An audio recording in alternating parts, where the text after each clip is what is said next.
this is the first time he's ever fired a coach midseason ever. I mean, they had Adam Gase, and he survived the entire season. I think they see that it's like it's win or now, and you have to win now. This is a win now team.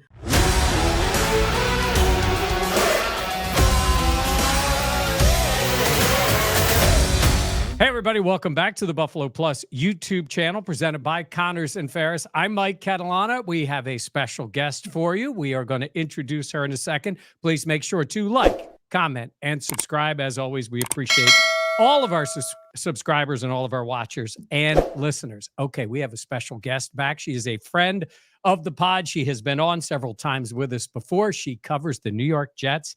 Jeane Coakley. Jeane, thanks very much for being with us. Oh, Mike, always a pleasure to chat with you.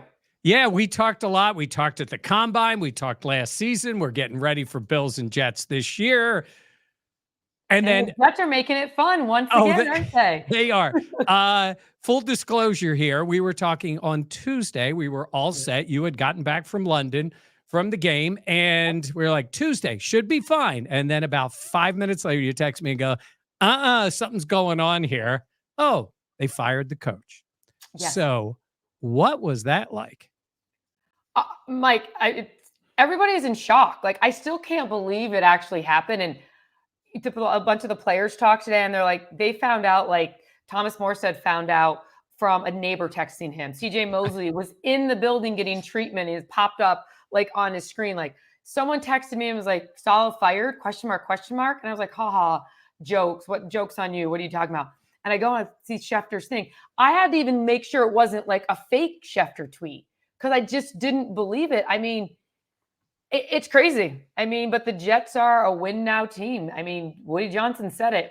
This team is one of the best teams been assembled, and it needs to win. So everybody's got to take accountability. Now, we're going to talk about Aaron Rodgers, the football player, and where he is right now. He went on Pat McAfee, which is where he likes to talk, and basically said, he loved Saleh. It was all good. It wasn't him. He had nothing to do with it. So is that the general sense? I mean, Woody Johnson said he made this decision on his own. And like I said, everybody was blindsided. I mean, coaches in the building were like, wait, what? They were in the building preparing for the team. Saleh talked on Monday, like to the media. So if you were going to do something, when you would just assume it would happen Monday, he wouldn't let Saleh talk. And then Tuesday, I mean, Woody said it was his decision. You know, Aaron says he had nothing to do with it. And players are saying that Aaron was just as shocked as everybody else. So I truly think Woody just made the decision. We're moving on. Look, I don't think Saleh was any great head coach. I don't think most Jets fans would feel that way. 20-36, the team not looking great this year. It appeared to be not the best of relationships between quarterback and head coach. I will say that fake looking, trying to hug, whatever that was pretty funny, when you watch it. But I kind of get why they're doing this now, right? You've got Rodgers this year. Like, what's he going to do? It's not working. Are you going to wait 2, 3, 4, 5 more weeks and then pull the plug on him? Or are you just going to basically say, all right, Aaron, go ahead, whatever you want, go play, and then we'll see if it works out? I don't know. I'll be honest with you. Like, they're 2-3. Okay, they have not played up to their potential. But Aaron's almost 40 and a half. I mean, almost 41-year-old quarterback coming off Achilles. He didn't play in the preseason. They're still getting used to each other. I mean, they're 2-3. And at the end of the day, Mike, they're still playing on Monday night against the Bills for first place in the AFC East. So it's not as if like the season's over, that's it. It's snowballing. There's still a lot of football left to be played. I mean, the Jets were down 17-0 in London against the Vikings, and they were in it to the final second of the game, and Aaron threw the interception. I don't really know how much difference, putting Ulbrich in than Saleh. I mean, I think something did have to be done because I don't know what, but I'm not sure if that was the move, but I don't get paid that kind of money to question that. Yeah. Your offensive coordinator, I mean, there had been talk of whether he was going to keep his job. We know he's tight with Aaron. Rodgers. He's been a coach in Buffalo before. Nathaniel Hackett was here Oh, back when okay. Doug Marrone was the coach. He was a coach in Syracuse right down the road for a while. So he's got a, people know who he is. This offense has not looked great. I mean, there have been issues. It's, Rodgers, I would think people are wondering, okay, he's Aaron Rodgers. We know what happened last year in the opening game against the Bills, sits out the whole year, all that stuff that goes on. He's back. He's trying to come back. But the numbers still have been kind of pedestrian. Yeah. I think when I look at it, I say to myself, okay, Allen Lazard's made a few plays. Garrett Wilson's numbers have been very mediocre. I would have thought Garrett Wilson would have really taken off with Rodgers. Is that fair to say that the thought would be that would be the player who really ascended? Well, Mike, the last 2 years of Garrett's career, he had over 1,000 yards and with 7 different quarterbacks. Yeah. I mean, Zach Wilson, Tim Boyle, Mike White. I mean, you would think with a guy like Aaron Rodgers, Garrett would completely take off. You're 100% right. I also expected more from Breece Hall and the run game. Like, I don't, it's almost like the offense just is still waiting for something to happen. And there's not a lot of creativity, and they're not, I would think Tyler Conklin would be another guy you would see have a great year. I mean, he was fantastic. I just don't think right now, like, they're all on the same page, and I don't know what that's about. And you see Aaron in the game, like, come on, give me the play. So, but Nathaniel Hackett came to the Jets because of Aaron Rodgers. That's his guy. So, and of course, Lazard and him are tight, but they've played together before. So I don't know how long it takes to get on the same page as Aaron Rodgers. Yeah, I'm looking at the numbers, and you mentioned Conklin, who looked like it was going to be really good. 10 yards a catch. He's only had 17 catches, 27 targets, no touchdowns. Mike Williams, who they brought in, 10 catches. He's been on a pitch count. So Mike Williams is. But no touchdowns. So Lazard has the 4 and just 2 for Wilson, only 8 yards plus per catch. Yeah. But you said it about Breece Hall. I thought, anybody who plays fantasy football saw that name Breece Hall up high. Everybody thought, you take him 3 yards a carry. And their rush game has really struggled. That seems to be holding them back too, isn't it? 100%. I mean, I was told over the summer that this offense was running through Breece Hall, like literally running through Breece Hall. And again, why wouldn't it? And then they discovered this little guy, not little because he's huge, but little guy, Braylon Allen, the 20-year-old, who is a huge back and can just run. But I feel like they go away from the run. I mean, granted, they were down 17-0. So at some point you can't. But I really expected more from Breece, expected more from Braylon. I don't know if it's the game plan. I don't know. It just seems like they're not all on the same page. Yeah, it does. And, offensive line has been a problem for the Jets. But I watch Rodgers, and I know some of this. Look, he is coming off an Achilles, and he is 40 years old. But he doesn't, I don't think anybody thought of him. He's not Josh Allen. He never was in terms of running the football. But he could move in the pocket. Mm-hmm. I mean, he could get where he wanted to go. That doesn't appear to be part of his game. Is the thought there that will come back, or are they just adjusting to the new normal for Aaron Rodgers? I think it's a little bit of both, to be honest with you. I think he's trying to figure out where he's at because, again, you can't beat Father Time, especially in the NFL. I know Tom Brady, all that stuff, but Brady never used his legs and ran a lot. I mean, and Rodgers, that was a little bit a part of his game. I mean, he could scramble, he could move, he could. And so I think it's just him being more comfortable too. I mean, he was getting destroyed in London. The O-line's trying to get used to him, his calls. You heard about the cadence issue. It's just, I'm going to go back to what I keep saying. It's just they have to learn how to be together and learn to be that offense that they want. And I think Aaron has to adjust too. Like, okay, I got some younger guys. We do a little things differently. Okay, I've got to come down. And then the other guys are like, okay, there is a standard that Aaron Rodgers wants, and we have to reach that standard. So I think it's more of kind of meeting in the middle and then kind of going from there. I wanted to know, you mentioned it. Anybody who watches the game has seen his frustration, whether you see him saying something, the facial expressions and all. We didn't get to see that at all last year in a Jets uniform. I mean, 4 plays, he was done. I mean, we heard him a lot. He would talk, he and McAfee, but we didn't see him on the field.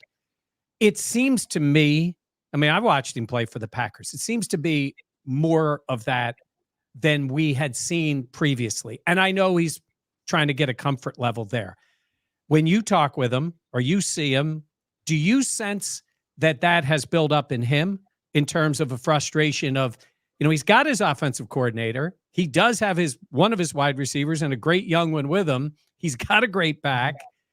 But do you sense that out of Rodgers, that he's frustrated and he's got to figure out a way to adapt to what the issues are right now? I think that is part of it, but also, I mean, I covered Peyton Manning back in Indianapolis years ago. Guys like that, they want everybody to move up to their standards, as they should. Aaron Rodgers knows what it's like to win. This Jets team doesn't know what it's like to win. They're a young group. They're talented, but you got to teach people how to win and that feeling and act like you've been there before. And I think that, I mean, I don't know, but my sense out of the whole hug thing and Rodgers, like Aaron Rodgers, like, dude, like act like we've been here before. You know what I'm saying? Like, come on. It's the second quarter. Relax. I got you a lead. Now do what you need to do, but stop. And I think Aaron expects that. And I think it is a little frustrating for him because, again, he came from a place where they won all the time. And he wants to bring that winning mindset to the Jets. And you have the pieces and you have that, but you also have to let these kids, and I call them kids because I could have birthed them. I mean, Braylon Allen literally could be my child. I mean, I think his mother's younger than me. So, you're too young for that. You're please. Adorable. But I'm just saying let these kids catch up to it and let them learn and let them, it's a winning mentality and you have to learn how to be a winner. Yeah. What is Ulbrich going to be like as a head coach? Because, sometimes guys get brought in as an interim guy and it's like with 2 games left in the year, like you just play it out. Like he's getting a lot of football to coach. Yeah. He's defensive coach, works with Saleh, so there's that dynamic. And now he's the boss. Do you think, could you sense anything in the room? I know you said everybody was surprised, but sometimes this is just a bit of, okay, everybody wake up. They fired somebody. Now we got to show it's not us. Like they made this move, fine. But now we've got to show that we're going to be better for it. I mean, it can give a team a spark. 100%. And I think that's just it. The guys, it's about accountability. I mean, Quincy told me after the game, we all have to take accountable from the top down to the bottom. We all have to be held accountable for these performances, these losses. Ulbrich played 10, 12 years as a linebacker. Ulbrich is awesome. I love Ulbrich. I was actually quite surprised he got no bite for head coaching positions. The players, everybody just loves him and has so much respect for him. But I also think he's the type of guy, like I said, he's been a player. He's going to tell you what he wants from you and how to do it and when he's going to do it. He ain't going to sugarcoat anything. I think, again, I work for the Met station, SNY. So everybody talks about how the Mets, started off really poorly and then Grimace came in, Lindor, and now everything is changed. They had that spark and now look at them. So I do think a change could be great. I mean, the spark, Ulbrich could bring that spark, but I also think a lot of things have to be fixed on offense too. I mean, you had a top 5 defense. Defense has never really been the problem for the Jets. And Ulbrich, obviously being the defensive coordinator, takes over for Robert Saleh, who was a defensive-minded coach. Let's get to the defense. Teams don't throw on them, or at least the numbers, have been really good. Does anybody throw at Sauce Gardner? Sam kind of did a little bit with Justin Jefferson, but not y'all, but DJ Reed is I want to say the number 1 ranked cornerback right now. Yeah. And Sauce is just unbelievable. I mean, Sauce is great in coverage. I mean, like you said, teams don't throw on the Jets. I wouldn't either. If I had Sauce, if I had DJ, and you got Michael Carter back there, and then you fill in Brandon Echols when they're hurt, and he somehow finds the ball every single time he's on the field. You got Tony Adams. I mean, this secondary is legit for the Jets. And like I said, Sauce is long. He's athletic. I mean, I'll be honest with you. Some of those calls and I'm not making excuses, but some of those calls in London, come on. Quarterbacks are just going to throw the ball just because they know going for the ticky-tack. I mean, I don't know what these cornerbacks are supposed to do, but DJ and Sauce can play. Yeah, they absolutely can. And you got Will McDonald. I think he leads the team in sacks. No Bryce Huff. 5.5. Yeah. Yeah. No Bryce Huff because you let him go. He goes to Philly. Yeah. And Which looks brilliant right now, right? right. But Hassan Redick. I saw the plea by the owner, like, come on, join us. First of all, I've never seen a guy do this. Right? Just like sit out. Like he's missing a lot of money. A player who's in his 30s now, I think, or 30 he is, who's had success.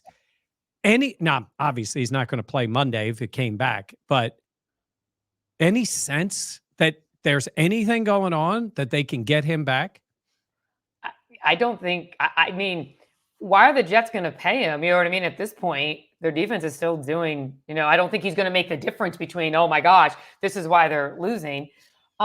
I just don't think Hassan Redick, he wants to be paid, and the Jets aren't going to pay him. So, I mean, by the time, if he comes back, he pretty much has given up his salary because by the time the money he's been paid, like, it's ridiculous. Like, I've never seen a situation like this, and I don't understand why he's doing it. No, I can see, sometimes a younger player getting the paid in his, mid-20s, who's like, I'm waiting this out to get the big, big money and all. I don't think there's any way to ever get this back if you're Redick. No. And I'm not sure what he wanted. He wanted more money in Philly. They trade him, and he's still sitting out. And both teams are going, why did we do this? Because it's not working for either one of them. The guy we always talk about is Quinnen Williams on the inside. Yeah. The stat numbers aren't there, but I don't know how much of a stat guy he is. What's his play been like? Again, a lot of his play, it gets hidden because he's great on the run. I mean, stopping the run. He's always he's double teamed. I mean, he just brings his hard hat and lunch pail to work every day. I mean, he's such a good guy. He's such a hard worker. He is crucial to this Jets defense. And yeah, he doesn't get the sacks. He doesn't get that stuff, but he's still so needed on that line right now, especially like you said, they got rid of Bryce Huff, but they also got rid of JFM. JFN is more John Franklin Myers, who is with the Broncos now. That was a bigger hit than most people expected. But again, they thought Hassan Redick was coming in, which who knows about that? Yeah. The Jets defense has always given Josh Allen a hard time. They seem to split every year. There's always something. I mean, Zach Wilson beat them, 3 times? If you look at it, what do you think it is? Obviously, the Jets are a very good defense, but I mean, it's really the only team that has, I would say, that really has Josh Allen's number. Obviously, he didn't play well this past week, but for the most part, like he destroys the Dolphins, he beats the Patriots, and he goes against the Jets. And I know they're good, but Josh Allen is a pretty good himself. Highly accomplished player. The Jets just seem to have a lot of confidence going against him. I think that's too. I think the Jets are also in his head. And I do think that's a big thing. Like, just like the Patriots are always in the Jets' heads.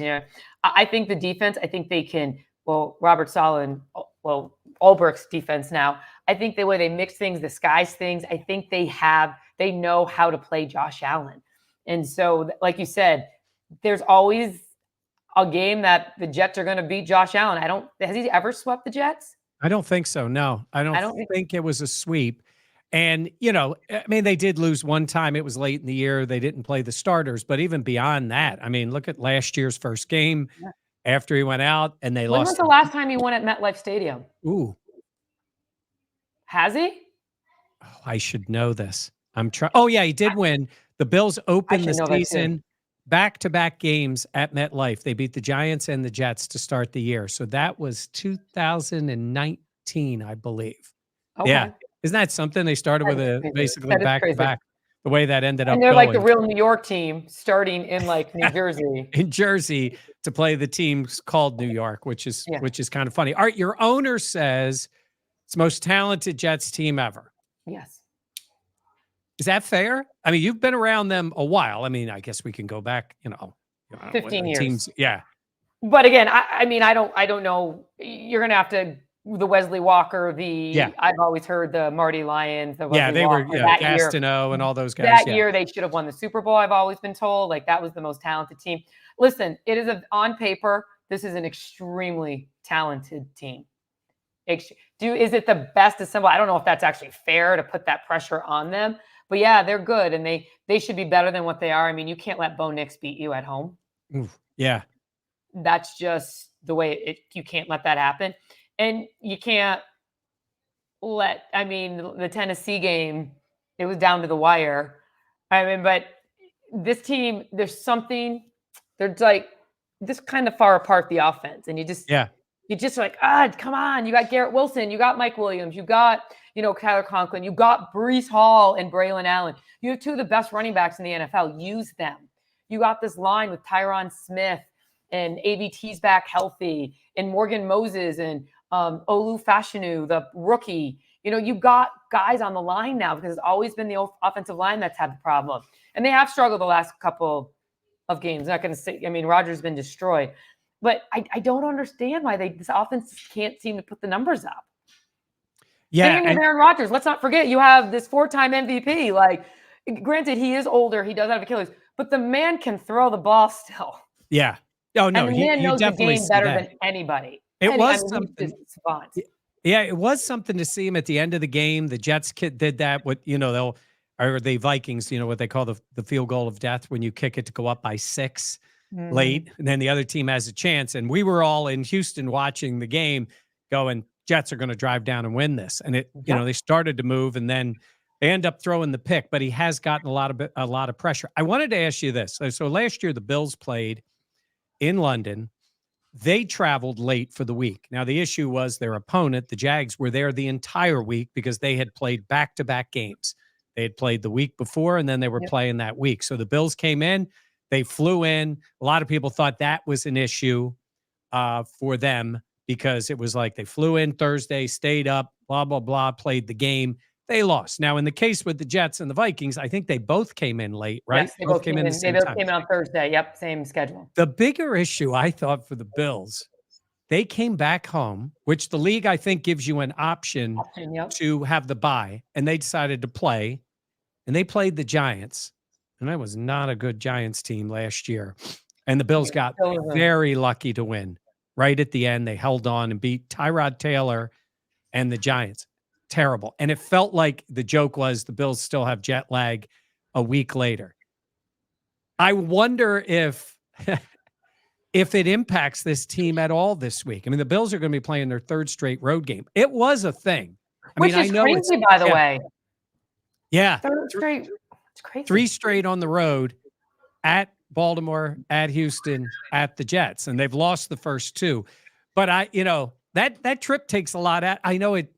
People are used to traveling and it's private, they're going on the team charter and all those things. Yeah, but it's still a regular plane. So you get first class, but not everybody gets first class. Right.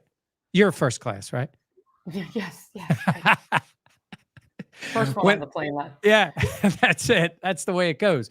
But we'll see if it impacts them at all. But I will say, I think this coaching change absolutely impacts everything. I think everybody is, not only that, they're also playing the Bills. I mean, this is a massive game for both teams.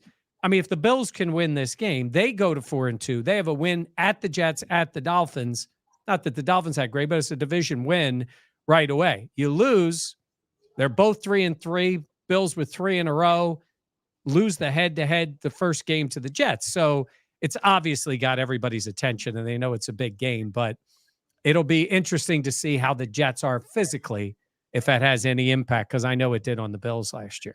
I mean, the Jets struggle on short weeks. They also struggle on long weeks because after their Thursday night game against the Patriots, they came out. I do think it will, but it's a Monday night game. So I don't know if the Bills came back and played Sunday. They did Sunday. Ooh, I'm trying to remember if that was a Sunday night game. I think it might. Yeah, I think it was a Sunday night game. So that one extra day might make a huge difference. Yeah. I don't know, but I mean, jet lag and like people are like, oh, jet lag. But these guys just got their butts. I mean, whether they win or lose, their bodies are physically like just pounded on. Yeah. And then you have that. And then, I mean, I barely can keep it together right now. And I did not play a game. We all laugh about, we were at the game last year and you did feel it for a little while because I think Yeah. The natural thing is you come back from a trip. It was relatively short time, and you try to jump right back into things, and you just might feel a little bit off. And we're not playing a football game. They are. So I wanted to ask you about the fan base before we go. Where are they with this team? I mean, Oh, expectations super high. Like you and said, they they're should be. still in They it, should be high. Yeah. and they're still in it. Like, it's not like they're falling apart. Plus, outside of the Chiefs, and I guess now the Ravens, who have gotten themselves together, it's pretty wide open in the AFC. Where's the fan base with this team now at 2-3? I mean, your heart's got to break for the Jets. I mean, Well, anytime they in get their Buffalo, it hope. probably doesn't, but I know. Sorry, Buff. Yeah, you're 100% right.